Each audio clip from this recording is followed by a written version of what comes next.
لما تيجي تضحي علشان حد لازم تكون متأكد انه عارف انك بتضحي علشانه، وانه كمان شايف التضحيات دي، لكن مش علشان يشكرك عليها في المستقبل، ولا علشان تبان المضحي الجامد، ولا اي حاجة من الكلام ده. الانسان المضحي اصلا ما بينتظرش لا شكر ولا رد جميل ولا اي حاجة من الكلام ده، اسمه مضحي. ولكن علشان الشخص ده ما يجيش في المستقبل ويقول لك انا ما طلبتش منك انك تضحي علشاني، ساعتها الخذلان اللي هيزرعه في قلبك هيخليك حتى مش قادر تضحي علشان نفسك. الأستاذ جبران كان ليه مقولة جميلة جدا بتقول: لا تكن كشمعة تحترق من أجل إنارة الطريق للأعمى.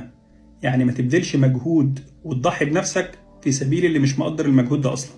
عارف، لو هو شايف احتراقك ومجهودك ده عادي، لكن غير كده يبقى أنت اللي جبته لنفسك.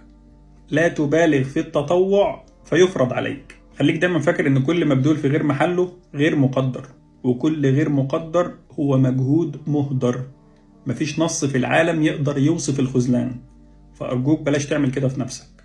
وعلى المستوى الشخصي بعتقد إن علشان كده اتخلقت جملة علشان خاطرك، بمعنى إن الموضوع صعب عليا لكن علشان خاطرك هعمله. فأرجوك فكر فيها كويس. سلام.